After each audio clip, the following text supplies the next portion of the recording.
Hello everyone, और आज हम समरी करने जा रहे हैं के.की.एन. दारूवाला की एक पोएम जिसका नाम है सैफो टू एफ्रोडाइटी। ये एक बहुत ही ब्यूटीफुल सी पोएम है और इसमें के.की.एन. दारूवाला ने नरेशन दिया है कि सैफो जो कि एफ्रोडाइटी से कुछ कहना चाहती हैं और वो क्या कह रही हैं। सैफो एंशिएंट ग्रीक की एक पोइटेस हैं और वो अपनी लिरिक पोइट्री के लिए जानी जाती हैं। उन्होंने खुद ओड टू एफ्रोडाइटी नाम की एक पोएम भी लिखी है। Aphrodite ancient Greek goddess of love and sexuality है। तो अब हम इस ब्यूटीफुल सी पोएम को शुरू करते हैं। हमारा पहला स्टैंजा शुरू होता है और जो हमारी राइटर है सैफो, जो हमारी नरेटर है, वो कहती है, Long and lonely are my nights. Come help me, goddess, end my blight. Her absence burns my sides with love intense. तो हमारी नरेटर सैफो अपनी लोनली लंबी अकेली रातों के बारे में एफ्रोडाइटी से कह रही हैं। अपना जो पेन है अकेलेपन का लंबी रातों के दौरान, उसको एक्सप्रेस कर रही हैं और कह रही हैं कि एफ्रोडाइटी आओ, गॉडेस आओ और मेरा जो पेन है उसे ख़त्म करो। और वो आगे कहती हैं, हर एब्सेंस बर्न्स मी, यानी सैफो की जो लवर है उसकी जो एब्सेंस है वहाँ पर वो नहीं है, उसकी एब्सेंस से जो सैफो हैं वो जल रही हैं। वो अपने क्योंकि उन्हें बहुत मिस कर रही हैं और उनके जो प्यार की इंटेंसिटी है उससे वो जल रही हैं। बाय द वे मैं ये बता देना चाहती हूँ कि हमारी जो ये पोइटेस एंड सैफो ये लेस्बियन है। तो ये अपनी लवर जो कि एक गर्ल ही है, एक विमेन ही है, उसके बारे में बात कर रही हैं। अब सेकंड स्टैंजा शुरू होता है और इसमें हमारी पोइटेस लिखती हैं, Aphrodite, hail or sleet, I implore you to come down from Crete. My altar smokes, awaits your feet, with frankincense. Aphrodite hail और स्लीट, हेल और स्लीट की बात हो रही है, यानी कि ओलों की बरसात की बात हो रही है। यानी कि जो सैफो हैं वो कह रही हैं कि वेदर कंडीशन चाहे अच्छे ना भी हो, पर एफ्रोडाइटी आप अपने क्रेट से यहाँ आ जाओ। क्रेट मतलब जहाँ वो रह रही हैं, वहाँ से यहाँ आ जाओ। और नरेटर कहती हैं कि उनका जो एल्टार है उस पर इंसेंस जल रही हैं, धुआं हो रहा है, जो कि एफ्रोडाइटी के चरणों की प्रतीक्षा कर रहा है, वेट कर रहा है कि वो कब आएंगी क्रेट और उनके एल्टार पर चलेंगी, उनके पास आएंगी, सैफो के पास आएंगी।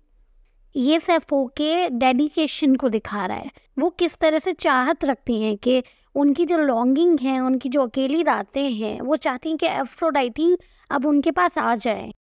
Your love demented Sappho pleads, give me no manna and no mead. It's love, not wine that Sappho needs, you understand.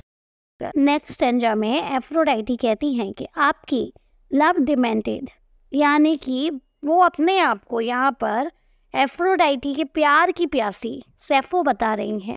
सैफो Aphrodite से विनती करती है, उन्हें मन्ना, मीट और वाइन नहीं चाहिए, उन्हें बस प्यार की, लव की ज़रूरत है। मन्ना एक तरह का ड्राई फ्रूट है या एक एडिबल फ्रूट है जो बाइबल और कुरान में बताया गया है। मीट का मतलब यहाँ मधु से है और वाइन तो वाइन है ही।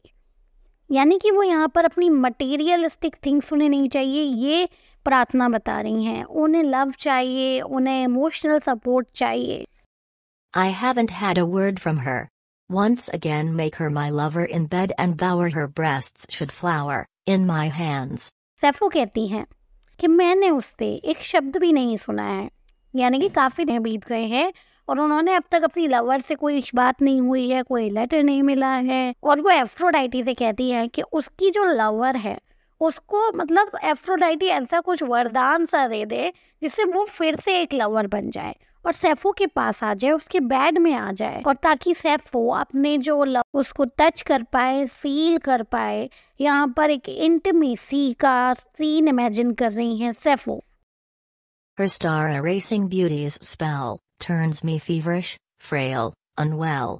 Her presence is both bliss and hell. I tremble so.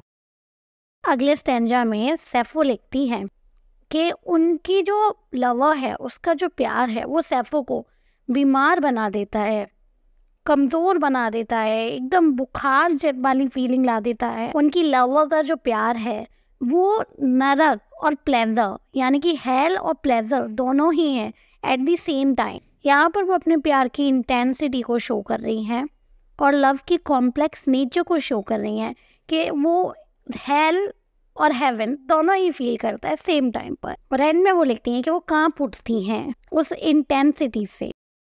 Her absence scars my empty flank. Goddess, you don't need my verse to tell you this. My love is frank, I can't dissemble so. Next stanza में Sappho कहती हैं कि उसका जो प्यार उसके lover के लिए वो उसे एम्प्टी और वुंडेड कर देता है, यानी कि वो अंदर से एम्प्टी फील कर रही है और घायल महसूस करती है क्योंकि उनकी लवर जो है वो उनके साथ नहीं है। और आगे सेफो ये तक कह रही है कि एफ्रोडाइटी को ये जानने के लिए कि वो अपनी लवर से कितना प्यार करती है किसी पोइट्री की ज़रूरत नहीं है। उस सेफो का जो प्यार है उनकी लवर के लिए वो काफ़ी जेन्युइन और स्ट्रेट फॉरवर्ड है।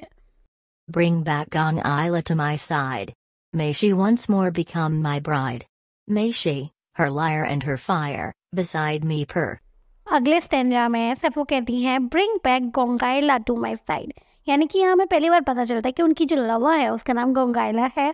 गोंगाइला को उनकी ज़िंदगी में वापस लाया जाए एक बार फिर से ताकि गोंगाइला उनकी ब्राइड बन सके। और जो गोंगाइला है उसका जो वीणा है वो और गोंगाइला के अंदर जो इंटेंसिटी है, जो फायर है, वो दोनों के साथ वो रह सके। यहाँ पर जो वीणा है और जो फायर है वो हार्मनी और पैशन को सिंबलाइज करता है जो रिलेशनशिप में वो चाहती हैं। Come foam born and cypress born, goddess of love and the lovelorn, my altar awaits you with fire urn, incense and myrrh. अब लास्ट स्टैंजा में सेफो साइप्रस में जन्मी गॉडेस एफ्रोडाइटी को, यानी कि साइप्रस वो प्लेस है जहाँ एफ्रोडाइटी का जन्म हुआ, उन्हें वापस आने के लिए प्रार्थना करती हैं कि अब आए, सेफो के पास आए। सेफो कहती हैं कि एफ्रोडाइटी उन लोगों की गॉडेस हैं जिनके पास लव है और उन लोगों के भी जिनके पास लव नहीं है। सेफो का जो एल्टार है जिस पे इंसेंस चल रही हैं, लोबान जल रहे हैं, वो इंतज़ार कर रहा है एफ्रोडाइटी का। तो यही थी पोएम की समरी। अगर आपको ये समरी पसंद आई हो तो मेरे YouTube चैनल को सब्सक्राइब करना बिल्कुल ना भूलें। अपने फेवरेट लोगों को इस पोएम का लिंक देना बिल्कुल ना भूलें। अगर आपको कोई क्वेरी है, सजेशंस हैं, आप चाहते हैं मैं नेक्स्ट किसी स्पेसिफिक टॉपिक पर वीडियो बनाऊं तो कमेंट सेक्शन में लिखना बिल्कुल भी ना भूलें। Thank you so much.